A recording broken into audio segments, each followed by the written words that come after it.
dong. Boleh Kak, mau yang kopi apa yang non kopi? Gue kopi boleh deh. Kopi ya. Kalau kopi, kalau misalkan untuk yang manis dan masih berasa kopinya, gue masih lebih prefer kopi kocok. Oh, oke. Mau cobain? Boleh. Oke. Sambil nunggu kopinya kita ngobrol-ngobrol bentar. Boleh di situ aja. Oke.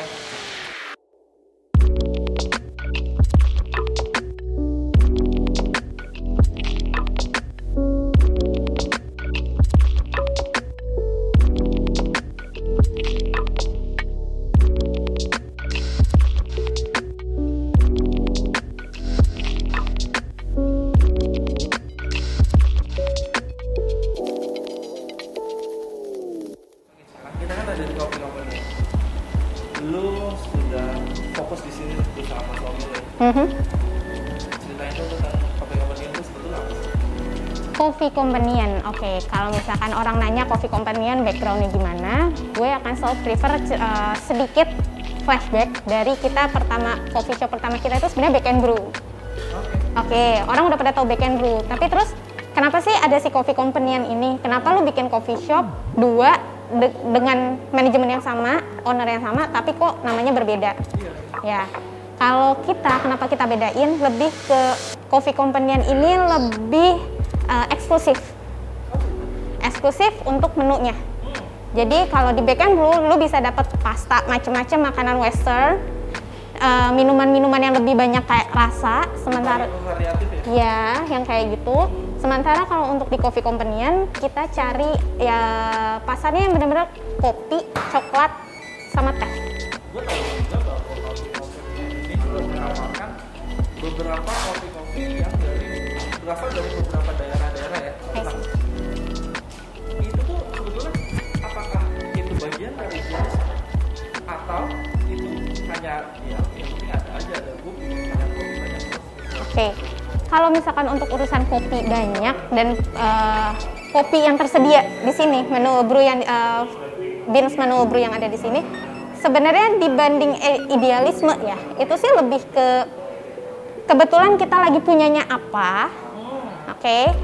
Dan kalau kita jual, ini stoknya cukup atau tidak untuk beberapa bulan ke depan gitu loh. Jadi kalau di sini agak susah kalau kita mau bikin yang menu seasonal. Pendekatan lo kepada customer lo, karena kan tadi lu bilang pembuatan kopi itu udah macam-macam dan mesin-mesin ini ternyata anak-anaknya berbeda tuh. Yes. Ada apa 360 360 ya. 360 terus ada apa lagi? Kalita. Terus ada Chemex, ada Aeropress, sebenarnya macam-macamnya masih ada banyak lagi. Nah, sebetulnya nggak semua orang-orang peminum kopi tahu tentang itu. Nah, pendekatannya itu seperti apa? Apakah ada komunikasi dari baristanya ke kita ada ini loh, ada alat-alat ini loh, lo mau pilih yang mana? Dengan alat yang ini sensasinya beda, dengan alat ini wanginya beda atau kayak gimana? Ya. Pendekatannya apa? Biasanya memang kalau misalkan yang pasti kan kita panjang dulu nih ada alat-alat ini, alat-alat pembuatan kopi secara manualnya ya, manual brew. Ini ada ini Aeropress. Kebetulan Coffee 60 yang di sini, ini Kalita yang tengah. Ya, itu Kalita yang tengah. Nah, kalau kayak gitu biasanya begitu customer nyampe ke kita terus dia bilang dia mau manual brew, ini bukan cuma sekedar kita bertanya. Biasanya kan ada yang less asem yang mana, yang nggak terlalu asem yang mana, yang nggak terlalu pahit yang mana gitu kan.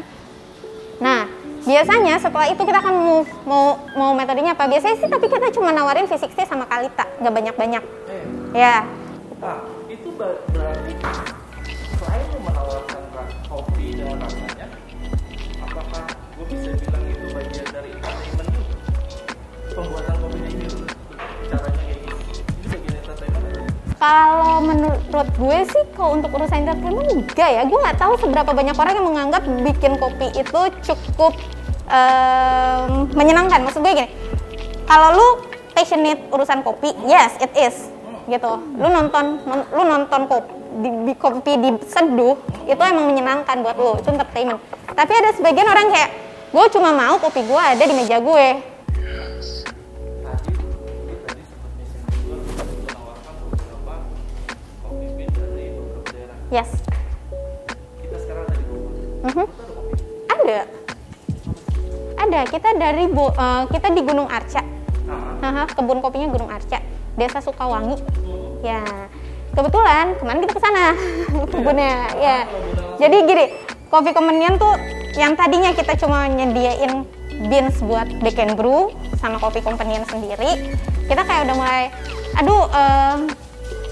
kita supply kopi secara yang udah roasted, tapi ternyata dari sisi di pohon kopinya, di petani-petani kopinya, itu sudah mulai kurang yang banyak mainnya gitu loh. Kurang pemain. Ya, kalau lu lihat di jalan coffee shop dari ujung ke ujung bisa berapa banyak. Berarti kan supply kopinya banyak banget kan.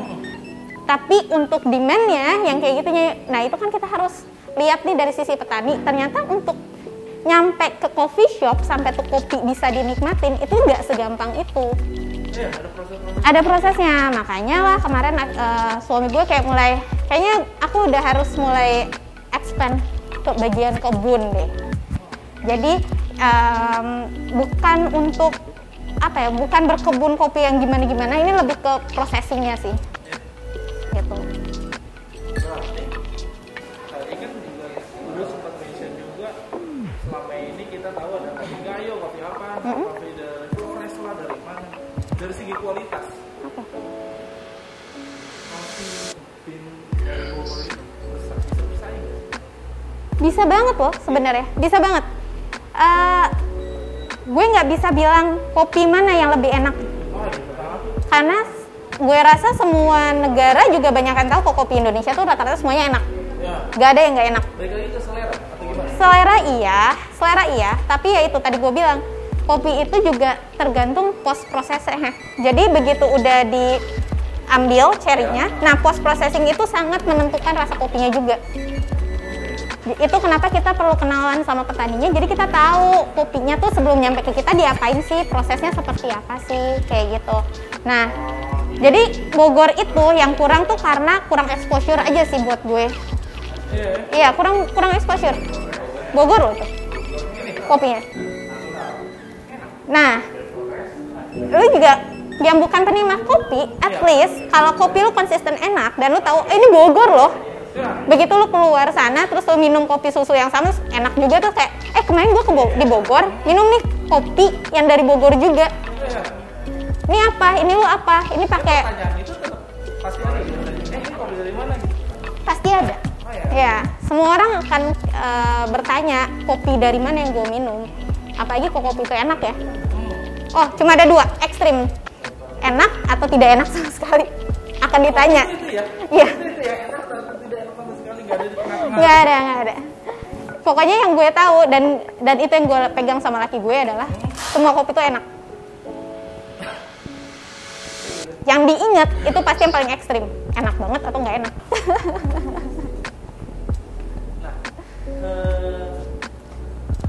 Kita loncat ke coffee shop, oke? Dari coffee shop ini tuh apa sih yang lu tawarkan dari tempat ini? Karena kan coffee shop itu kan bisa dibilang nggak di Bogor itu nggak cuma 5 atau 10. Coffee shop itu ada ratusan. Iya. Terus apa yang bisa yang membeda coffee shop ini? Coffee shop ini, kopi brew company dan kopi yang lain. Dari segi konsep, dari segi yang kita tawarin itu, lu bisa lihat proses dari roasting kopi. Lu lihat di situ kita ada mesin roasting kan ya. Nah, sampai kopi dibikin, semuanya prosesnya bisa dilihat. Jadi kita sih ngarepnya orang kesini bisa experience lebih dari sisi kopinya. Lu bisa kan datang ke mana buat nongkrong, that's it. Karena gue tahu nih tempat enak buat nongkrong. Gitu loh. Ada kan orang yang gue suka kesini karena gue suka nih orang barista ini bikin kopinya begini, gue bisa lihat. Yang kedua yang kita emang mau bikin, lagi COVID kayak gini nih, tempat ini tuh terbuka. Udara. Iya. Itu yang kenapa gue sama laki gue kayak enak nih kalau misalkan kita bikin coffee shop yang kayak gini, yang area sitting outdoornya tuh lebih besar gitu.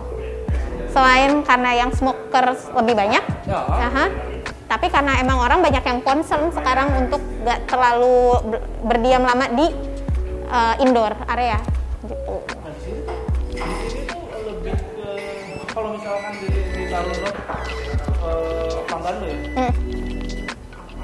Apalagi sekarang di sini tuh udah jadi kopi-kopi yang istilahnya kalau menurut gue ada beberapa orang itu kopi-kopi serius nih.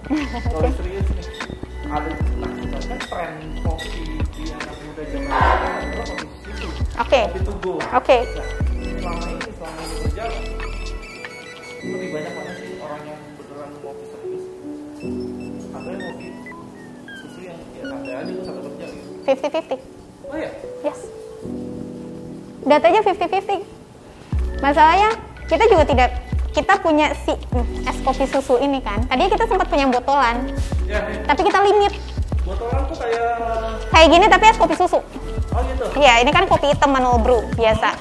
Ini kopi susu kita botolin. Si kopi sekawan itu tadinya dalam kondisi botolan. Ini memang nggak dibotolin gitu. Si kopi kocok. Nah, itu supaya kita nggak nggak terlalu ikut arus aja sih kalau sama si es kopi susu. Kita masih tetap mau majuin kopi hitamnya. Kopi, rasa kopi secara orisinil, bukan yang ditambah susu atau yang gimana-gimana, enggak. Gitu. Makanya kita kan pasang di sini juga, kita jual beans kita di sini. Jadi orang kalau lihat bisa nanya, kalau nanya-nanya nih apa bisa langsung, iya. Iya, betul gitu. Nah, terus ya itu tadi aku bilang, kita bisa ada dialog pada saat brewing kayak gitu. Jadi barista kita di sini open semua kok. Harus. Kalau enggak, harapan kita rada tinggi soalnya sama barista kan. Kalau misalkan nggak keren, aduh. Soalnya gue pertama datang aja, bagian dari menurut gue itu bagian dari marketing ya. Tapi percaya nggak, Coffee Companion itu rata-rata customer-nya laki. Iya. Kenapa? Kita bukan tempat yang chic kalau untuk perempuan. Karena memang di awal kita buka coffee shop, laki gue kayak dia yang bikin kan. Bener-bener ngebangunnya tuh dia yang desain. Karena dia yang desain, jadi lebih banyak unsur maskulinnya gitu sih dibanding untuk urusan girly feminim kayak gitu. Dari segi desain sih saat ini ya. Industrial. Kita selalu ngikutinnya form follow function. Functionnya dulu apa, kita bikin kayak gitu. Kalau nggak ada gunanya ya nggak dibikin. Kalau ujung-ujungnya cuma bagus nih buat difoto, that's it. Laki gue nggak suka yang kayak gitu. Satu foto-foto doang, nonton 4 jam. Wih, foto lagi kali. Ya yang kayak gitu kita nggak bisa ngapa-ngapain kan? Iya. Tadi lu bicara tentang sekarang mungkin di dulu banyak-banyak ibu. Makanan berat itu juga ada. Nah, perbandingannya sekarang, perbandingan antara sama Snacks. atau banyak ini membantu sales juga nggak sih?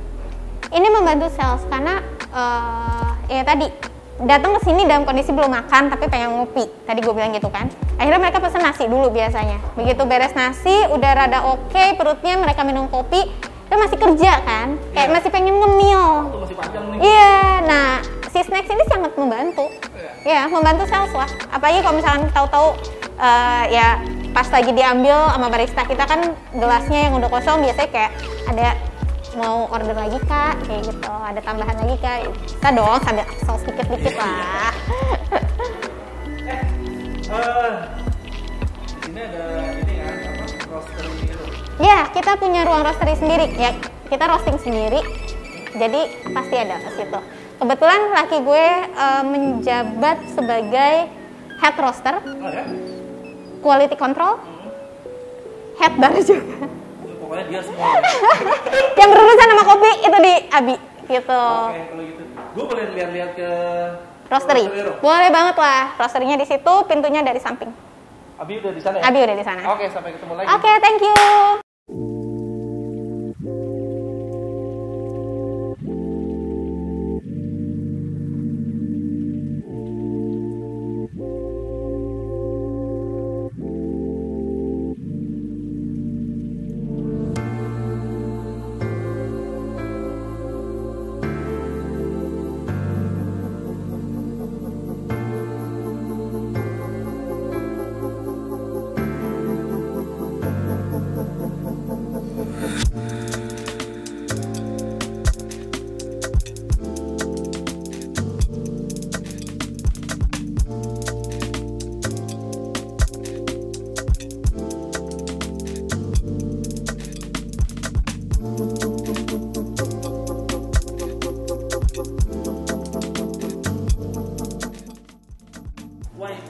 Y Coffee. Karena dulu kan kita mulai dari 2016 berarti ya. Karena pas di 2016 itu ada opportunity aja sih, gue ngeliat ada opportunity di marketnya, yang mana pemainnya emang udah banyak tapi nggak sebanyak sekarang. Jadi ada oh bisa nih kita main di sini nih, kenapa enggak gitu. Soalnya kalau sekarang nih kalau misalnya lu mulai sekarang kopi itu persaingan lu nggak cuma 1, 2 saingan. Bogor apalagi udah ratusan. Banyak banget. Banyak banget. Dari ratusan saingan lu atau apa itu namanya, apa sih kopi apa yang lo tawarin? Apa ya?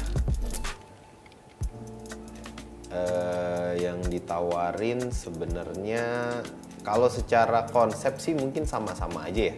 Kita open tempat nongkrong yang nyaman, ada comfort foodnya, ada kopinya yang kita bilangnya sih yang sesuai sama standar yang third wave yang sekarang gitu kan, specialty product gitu. Misalnya kalau mau dibilang specialty ya mungkin yang jadi akhirnya ngebedain itu kita sih ngarepnya kenanya di quality of produknya sebenarnya. Jadi kita mau serve gimana caranya kita serve produk yang bagus, yang nggak kayak kafe-kafe pada umumnya, tapi dengan harga yang affordable. Gua dengar bahwa ketika lu start bisnis kopi, knowledge lu tentang itu seperti nol. Ya bisa dibilang gitu, mungkin nol banget enggak. Ah, Tapi kalau misalnya knowledge yang dibutuhkan untuk ngejalanin satu coffee shop secara proper ya belum sampai situ lah ceritanya. Tapi ya dikit-dikit kan belajar sambil jalan, koreksi terus, improve terus gitu kan. Soalnya kalau misalnya kita nunggu sampai kita ngerti banget, akhirnya kagak mulai nanti. Karena kan makin kita belajar, makin kita ngerasa nggak tahu kan, ada yang bilang gitu kan. Waktunya kebuang. Learning curve-nya jadi terlalu panjang. Jadi mendingan akhirnya ya sekalian nyemplung aja deh.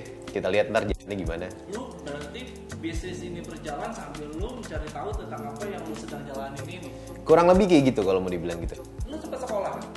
Enggak. Sekolah atau les atau apapun itu namanya? Ya short course lah. Tapi kan emang karena basicnya udah manajemen, jadi yang perlu dipelajarin lagi ya lebih tentang teknis ke pengolahan kopinya. Terus akhirnya kita belajar juga sedikit banyak tentang pengolahan makanannya, karena kita serve makanan juga kan, nggak cuma kopi doang. Tapi pada dasarnya ilmu manajemen yang dibutuhin buat ngejalanin usaha tuh ya udah ada di situ. Jadi nggak jauh-jauh banget sih sebenarnya ketinggalannya. Nah, short course itu kan lu belajar kopi. Lu fokus di kopi dan lu belajar kopi. Di luar itu sebetulnya apa yang lu dapetin di situ? Apakah relasi baru atau ternyata partner bisnis lu dari situ juga? Partner bisnis udah ada masuk dari sebelum kita buka sebenarnya. Udah ada karena partner bisnisnya kebetulan teman kuliah juga dulu kan. Jadi emang udah kenal lama. Terus kalau misalnya relasi ya pastilah sambil berjalan kita kenal orang baru kan, banyak orang baru, orang kopi lah, orang bisnis lah, atau supplier lah even. Ya kurang lebih sih, banyaknya yang begitu-begitu datangnya. Nah, misalkan lu tadi lu bilang lu sudah dapat partner bisnis sebelum ini jalan. Apa yang lo tawarin di awal? Saat itu kan kita kagak ada apa-apa ya, tempatnya belum jadi, ya kan. Mau nawarin expertise juga nggak ada, ya kan. Jadi kita nawarin kayak apa ya, kayak nggak muluk-muluk juga sih. Kita kayak approach mereka, bilang lu mau nggak? Ayo deh boleh bi jalan gitu. Terus akhirnya gue bilang kayak ya udahlah kita jalan aja. Gue nggak bisa offer banyak-banyak juga, gue nggak bisa janjiin apa-apa juga. Kalau misalnya lu bilang kita bakal break even 2 tahun juga, gue nggak bisa bilang kita bakal break even 2 tahun. Cuma kalau kita emang mau jalan, kita komit aja.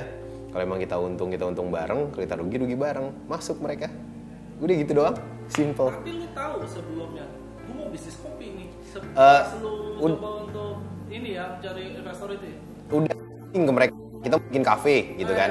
Ya jualnya kafe lah, kita mau bikin kafe. Kafenya kan iya macem-macem. Tetapi di tengah-tengah, nggak di tengah-tengah kayak. Tapi kita emang dari awal udah mikir kayak kita cobain kopi yuk. Karena emang waktu itu kan pas kopi lagi naik-naiknya tuh, pas ada apa yang istilah third wave tuh baru masuk, baru rame-ramenya tuh. Ya udah, akhirnya kita bikin kafe yang ngejualnya fokusnya di kopi duluan. Gitu. Baru dari situ tumbuh lagi adalah kitchennya, mulai dirapihin, menu-menunya, adalah kayak snack-snacknya, gitu-gitu. Tapi kalau di Back and Brew itu lu nggak bisa lihat alat-alat. Nggak ada. Ya? Di B&B tuh bener-bener cuma tempat nongkrongnya aja. Gitu. Nggak ada tempat prosesnya gitu, nggak kelihatan kayak bikin tapi dapurnya sih kelihatan ya. Kalau misalnya kita mau ngeliat dapurnya ada kelihatan, tapi kalau untuk si mesin roasting ini cuma ada di sini doang. Tapi di Back and Brew menawarkan kopi yang beda atau yang sama dengan Kurang lebih sama lah sekarang. Iya, lagi kita mau coba explore juga, tapi respon customernya nggak terlalu segitunya gitu. Jadi kayak ngapain kita taruh effort lebih juga. Pada akhirnya kan ngejalanin bisnis nyarinya cuan deh. cuan.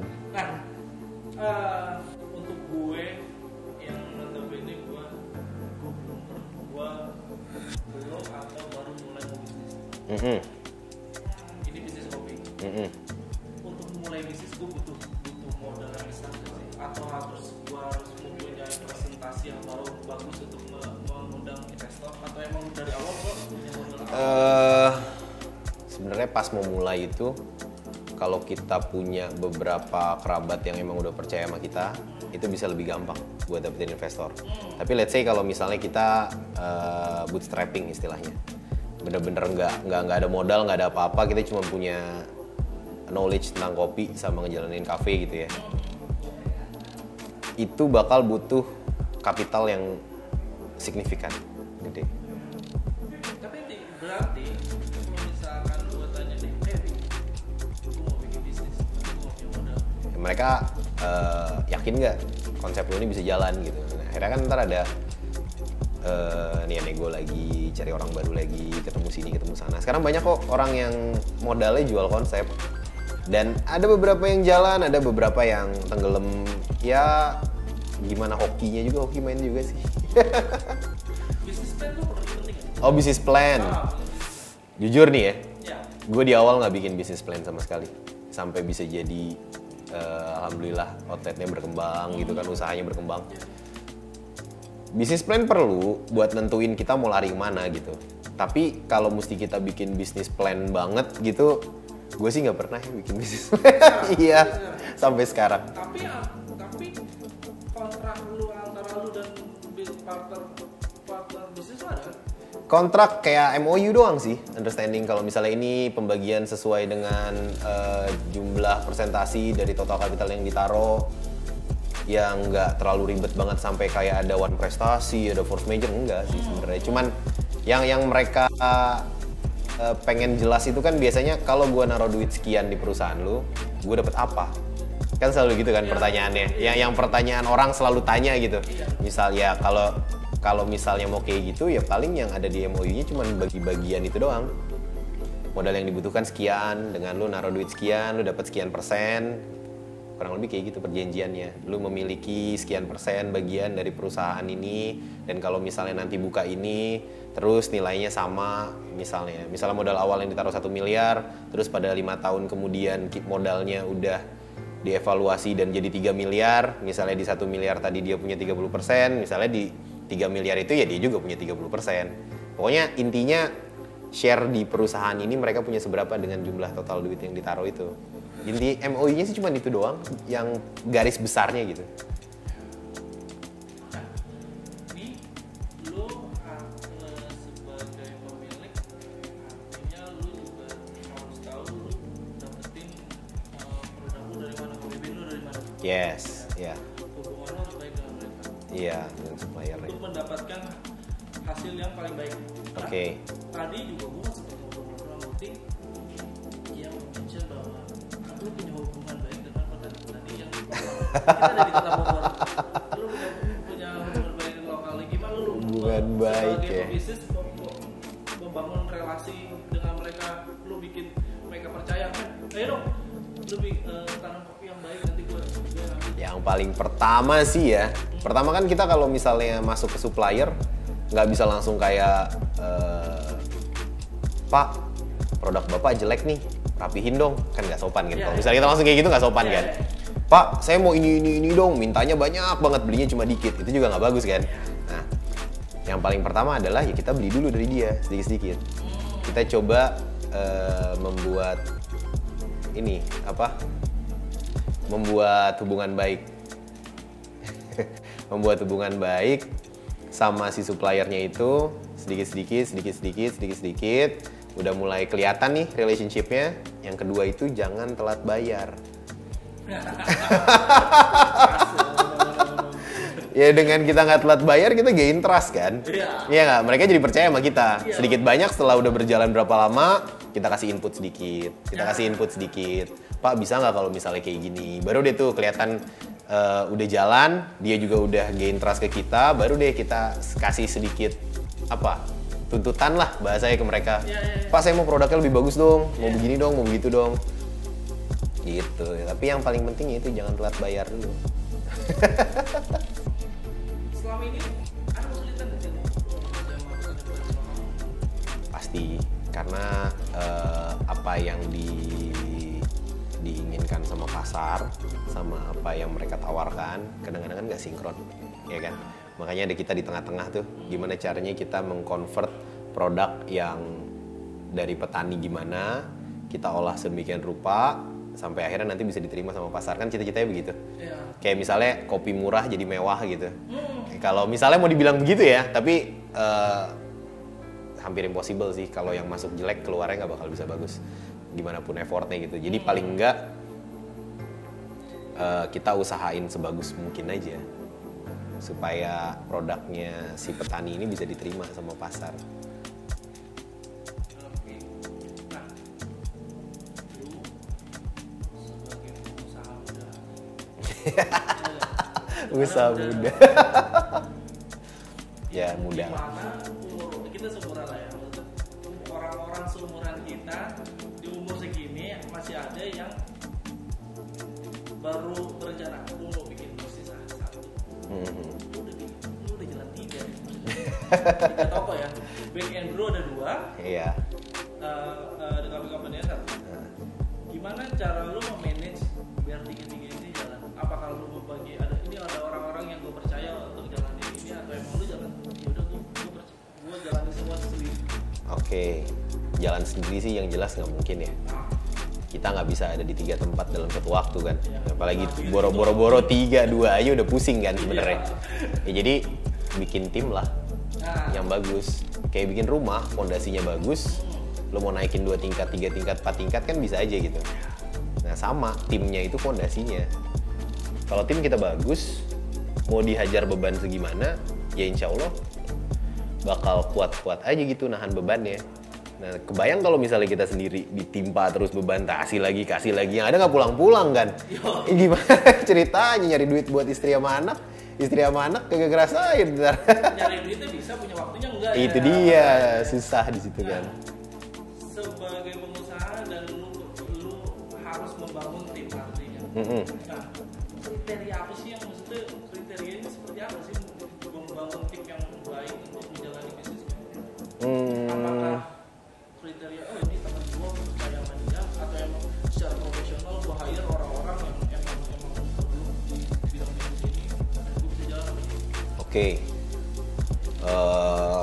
Cari yang sesuai kebutuhan satu, ya kan? 2, cari yang sesuai sama kemampuan perusahaannya juga. Karena kan otomatis orang itu kerja, dia mau dibayar, ya kan? Dan dia punya standar-standar bayaran yang beda-beda, bilang lah gitu lah. Kayak misalnya kayak gue bikin Back and Brew, nggak perlu lah gue minta Chef Yuna buat jadi head chef gue kan. Ya kan kayak gitu kan misalnya. sebagus-bagusnya Chef Juna gitu, tapi yang jelas di kondisi sekarang gue nggak mampu. Nah beberapa ada yang kalau gue perhatiin, beberapa ada yang gagal, bukan gagal ya, nggak sukses jalaninnya karena mereka terlalu muluk gitu, pengen bikin dream team gitu yang bagus, akhirnya cost-nya jadi terlalu besar gitu kan. Jadi bikin tim itu nggak semata-mata karena orang itu skillnya bagus kita ajak gitu, nggak. Tapi yang paling penting dia itu harus bisa kita andelin, sama dia itu harus jujur lah paling nggak, sejelek-jeleknya. Iya penting banget, karena kan kita bakal ngasih banyak ini ke dia, banyak kerjaan gitu. Kalau istilahnya itu banyak amanah juga yang bakal dia pegang kan. Nah kalau misalnya yang urusan kecil aja dia nggak bener, kita kasih yang urusan gede, mau gimana ceritanya gitu, bakal berantakan. Jadi nggak harus selalu cari orang yang skillful kok. Cari orang yang bisa diandelin, bisa kerja, jujur, udah coba jalan sedikit-sedikit.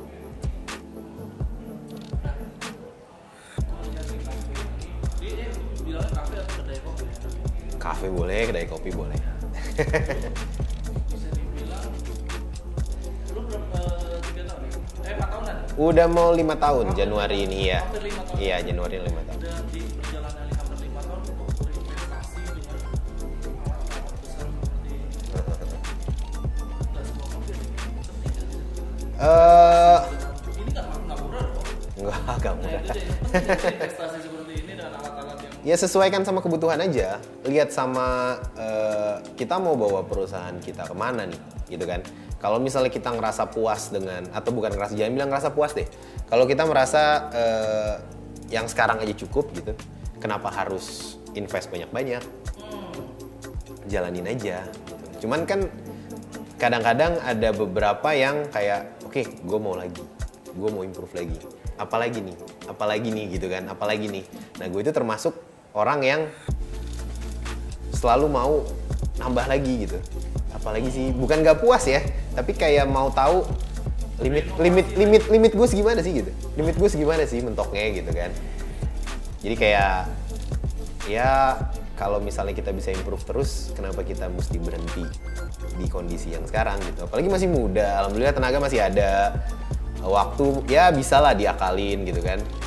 Dan alhamdulillah bantuan-bantuan dari investor-investor yang lain-lain gitu juga masih ada aja gitu. Masih ada percayanya, mereka masih percaya gitu buat nitipin ke gue tuh masih ada. Jadi ya udahlah, apalagi ya. Ada pertanyaannya kan gitu, apalagi ya gitu. lu roasting sendiri di sini, ada jadwal khususnya. Ada jadwal khususnya juga. Ini bagian dari entertainment. Karena kayak semua orang bisa lihat. Ya tapi kan tetap kita ngerostingnya pas lagi tutup. Iya gitu. Jadi nggak bener-bener dikasih lihat juga sih. Emang kadang-kadang ada lah, beberapa kali kita roasting pas lagi buka gitu.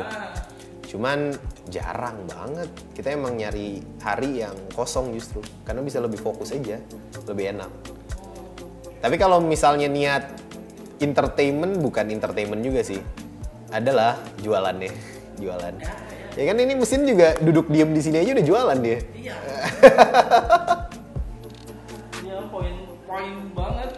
Iya, selling point lah. Wah gila nih, serius nih gitu. Gitu kan. Selain bisnis ini, lu nggak ada kerja kantor lain?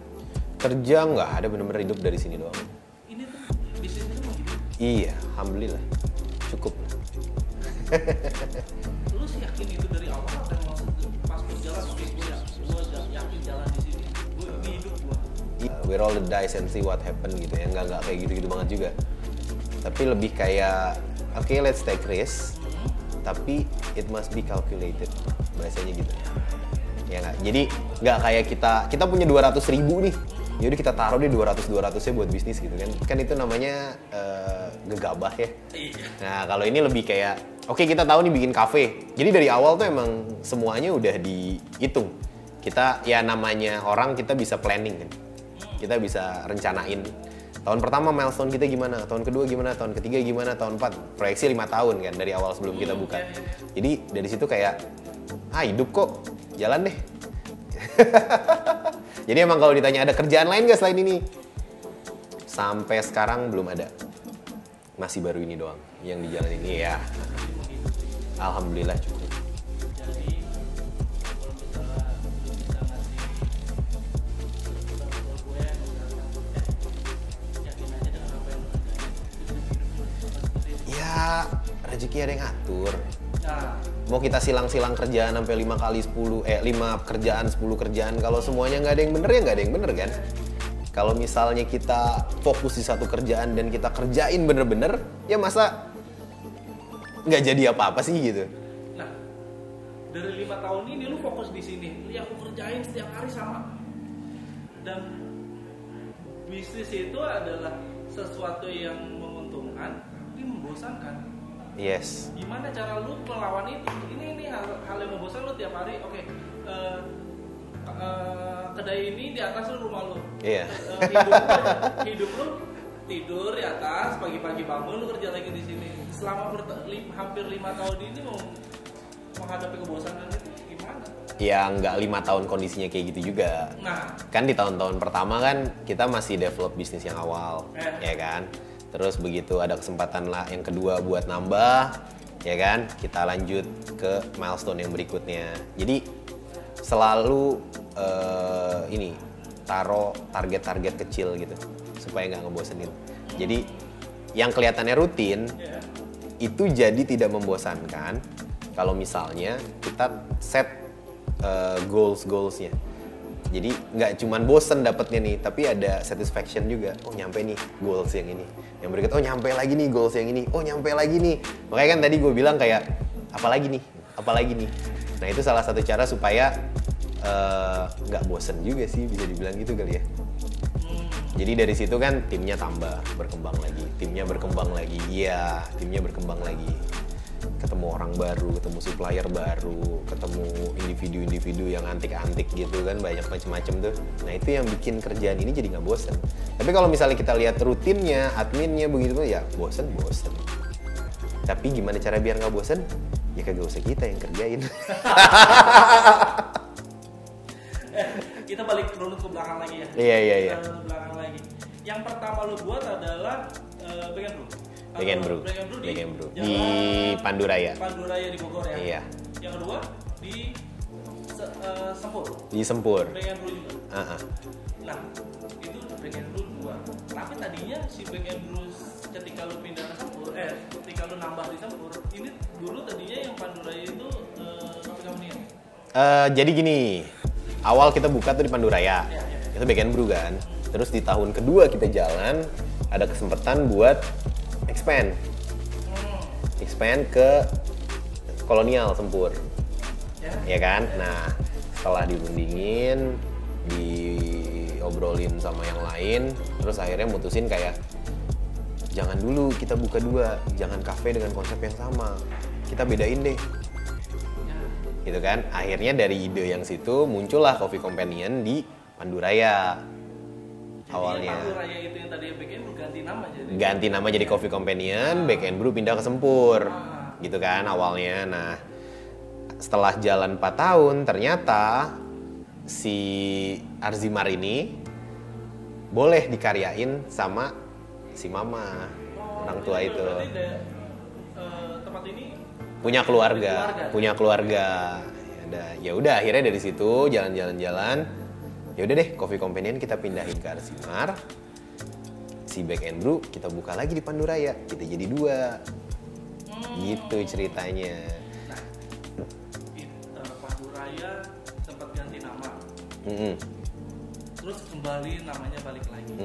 Artinya dari segi marketing lu butuh lagi pengenalan bahwa ini.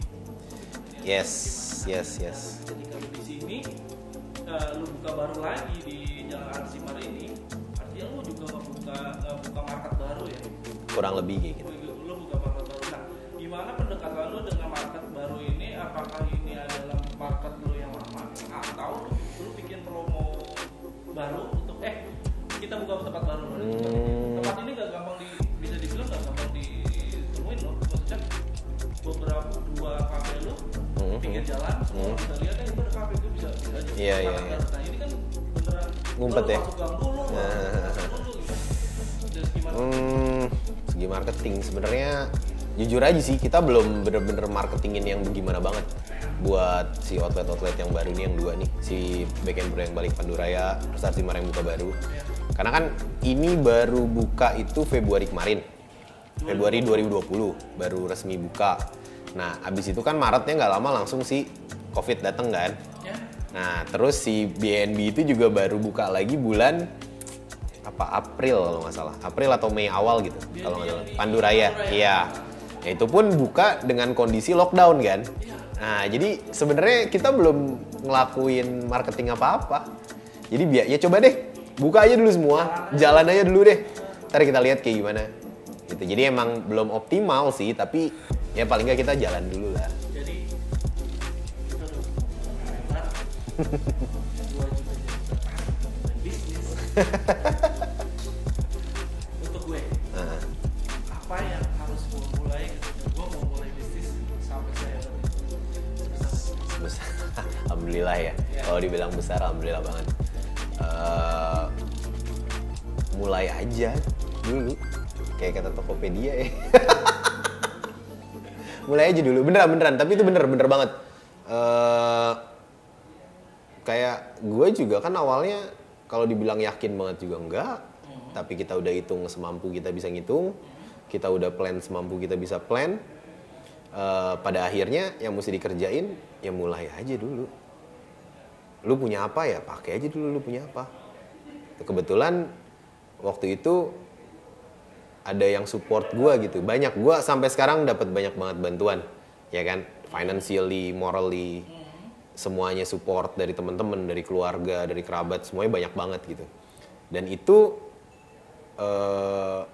juga jadi modal yang gede buat kita mulai sebenarnya. Gitu. Jadi nggak melulu tentang uang gitu. Kebayang nggak kalau misalnya gitu, gue ada duit buat mulai, tapi ternyata istri nggak support. Enggak lah, aku nggak suka kamu bisnis itu. Jalan nggak? Enggak juga kan, jadinya nggak enak gitu kalau kita kucing-kucingan. Nah, selama ada support, ada modal meskipun sedikit. Gue bohong kalau misalnya bilang ada bisnis yang bisa dimulai dengan tidak ada modal. Itu susah banget. Meskipun akhirnya kita minjem ke bank atau kita dapat investor, tuh tetap aja itu modal kan. Ya. Modal yang mesti kita pertanggungjawabkan gitu. Ya. Jadi kalau misalnya buat lo mau mulai bisnis, ya mulai aja. Lu punya apa, mulai aja. Jangan kebanyakan ngotret, jangan kebanyakan meeting, jangan kebanyakan ngayal. Mulai aja dulu udah pokoknya. Apa aja bisnisnya yang penting halal pokoknya.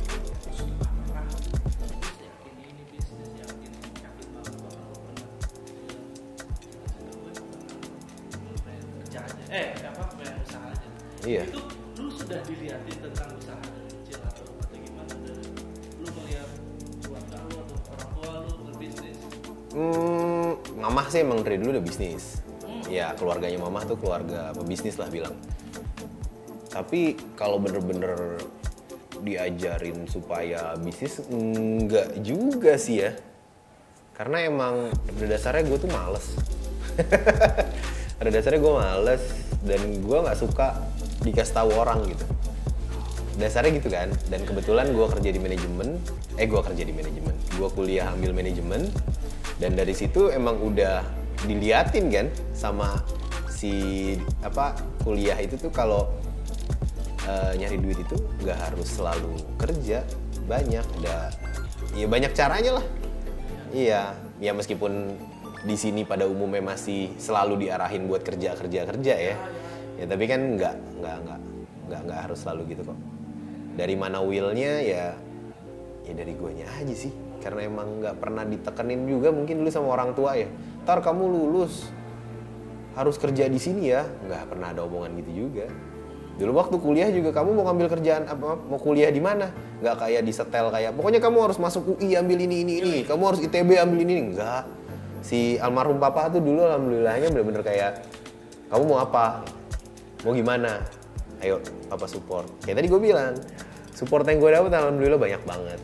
Jadi ya akhirnya sampai kayak sekarang. Gitu. Nih, lu bisnis di sini, pabrik Kompanian dan Back&Brew, lu sendiri? Enggak sendiri. Lu jalan berapa orang? Untuk pas mulai kita berempat. Ya di tengah jalan pas kita pindah ke Sempur itu ada satu lagi masuk. Jadi kita sekarang berlima. Yang aktif cuma berdua. Pengambil keputusan yaitu berlima di step 1 ada satu belum jawab dan mengambil keputusan. Pengambilan keputusan ya banyaknya sih gue masih. Ya mutusin ini mau dibikin begini, mau jadi begini, barang ambil dari sini. Konsepnya mau yang mau dijual begini, makanan yang keluar begini, minuman begini. Itu banyaknya gue. Dulu itu berjalan dengan sambil belajar market bagaimana ini. Apa kalian tahu itu? Data sih kita ada beberapa orang sih yang bantu ngelola data juga, termasuk bagian purchasing-nya, finance-nya, accounting-nya segala macam. Mereka semua ngumpulin data dan biasanya gue dasarin keputusan gue itu dari data-data yang ada juga. Nggak cuman kayak feeling nih, kayaknya tahun ini boba naik nih, jualan boba yuk, gue nggak gitu. Jadi ada datanya semua dan disesuaikan sama konsep awal kita gitu, nggak kayak ngotot banget akhirnya. Waktu itu emang ada deh sih beberapa input gitu dari shareholder yang lain gitu bilang, Bi ini lagi rame nih, lu jualan ini nggak gitu, terus Bi bikin ini dong, wah ini lagi seru nih begini-begini, ada. Tapi kan tetap pada akhirnya kita harus sesuaikan sama konsep si bisnisnya sendiri, konsep si Back and Brew, si Coffee Companion, sama kemampuan dari tim yang di belakangnya juga kan. Nggak bisa tahu-tahu bikin apa aja sesuai sama hype-nya gitu, jadinya berantakan nanti. Jadi kan coba-coba boleh, kebanyakan nyoba juga lu nggak fokus. Itu dia makanya, Ya. itu dia. Kita harus bisa mantesin lah. Masa kita nggak mungkin lah kita coffee shop terus tahu kita jualan sushi gitu kan, karena sushi lagi rame kan lucu gitu. Nggak mungkin juga kan. Iya makanya itu juga berantakan nanti jadinya. Gitu. Oke, ini mungkin pertanyaan pamungkas. Lu gimana cara lo menstabilkan antara cuan sama idealisme kopi? Idealisme di awal sih emang idealisme ngotot banget ya. Namanya anak muda kan, kita buka bisnis kayak iya gila gue pengen kopi gue itu begini. Kita bisa bikin begini macam-macam. Oh gila ngotot banget. Tapi pada akhirnya semua balik ke si cuan itu sih. Yang bikin bisnis jalan itu kan karena cuannya, ya kan? Idealisme itu cuma kayak booster buat kita mulai gitu, kurang lebih, sama booster buat kita mempertahankan fokus kita gitu kan. Tapi tetap pada akhirnya kalau ngomonginnya sama cuan ya kita kompromi lah pasti. Ya tapi tetap selama masih di core-nya, nggak keluar jauh banget gitu kan, nggak kayak tiba-tiba jualan macem-macem gitu ya masih oke lah komprominya. Nggak tiba-tiba nyatuin, wah gila nih apa lagi rame banget tempat lu, kalau asik nih tempat lu kalau dibikin ada live band karaoke-nya gitu. Nggak perlu sampai segitunya gitu komprominya. Tentang kopi, kopi ini sudah menjamur gila, jamurnya Parah. Satu gang bisa lebih dari 10 toko nih. Satu jalan Pandu aja bisa 30 biji kali, 30 stall nih. Trennya lagi kencang-kencangnya. Yes. Tren kopi itu mau bakal sampai mana sih? Kalau misalnya kita jangan ngikutin apa? Kalau misalnya kita ngomongin hype dari produk-produk kopinya ya, itu biasanya setiap tahun ada aja yang baru, ya kan? Tapi kalau misalnya kita ngomongin kopinya itu sendiri, itu kan udah ada dari zaman Belanda ya. Sampai sekarang setelah 400 tahun kemudian kalau nggak salah hitungannya bener nggak sih 400 ya sekitar segituan lah, masih ada juga orang minum kopi gitu. Jadi kalau misalnya kita mau ngomongin tren, kita ngomongin trennya, mungkin setiap tahun bakal selalu ada aja yang baru, yang berhubungan dengan kopi. Varian ya? Iya kayak variasinya lah. Dibikin kopi begini lah, kopi begitulah, itu bakal setiap tahun bakal come and go. Tapi kopinya itu sendiri, karena emang dasarnya kopi itu komoditi ya, jadi jadi produk yang dicari kalau orang mau nongkrong, mau kerja, mau bengong sendirian, nyarinya biasanya kopi. Kayak kopinya sih bakal ada aja. Kalau trennya itu ya bakal come and go lah. Dalam 5 tahun ini aja udah berapa kali naik turun tuh, kopi-kopi macem-macem kan? Iya, yang tadinya kopi itu harus kopi itu harus Yes, gue mau kopi manis yang pakai gula aren, pakai krim. tren-trennya Dan nggak ada yang salah, nggak ada yang salah. Iya, selama semuanya ngejual, berarti produknya bagus. Kalau ada yang beli, selama ada yang beli, bakal selalu ada yang jual kan. Gitu. Kalau kita ngomongin kopinya nggak bakal habis. Tapi kalau tren-tren variasi kopinya ya bakal ada aja terus. Gue nggak bisa bilang sampai kapan nih, nggak tahu juga. Ya. Gitu. Lagi-lagi ya, terus brand itu entah sampai kapan. Tapi apa yang bikin sebuah bisnis kopi ini kuat terus berjalan? Nggak dimakan waktu dari segi bisnis. Banyak kopi-kopi yang banyak kopi banyak. Ya sedikit juga itu. Banyak, tiap tahun juga ada yang tutup. Iya. Banyak banget. Gagal nih, bisnis gue gagal nih. Lu pernah ngerasain gagal? Ada, wah gila kita nggak profit, oh gila, ada ya tahun keberapa gitu, tahun pertama lah bilang, tahun pertama tuh paling berat di Panduraya ya, tahun pertama tuh paling berat, selalu. Tapi ya alhamdulillahnya nggak sampai kita harus tutup. Sama-sama. Amin, mulai aja dulu.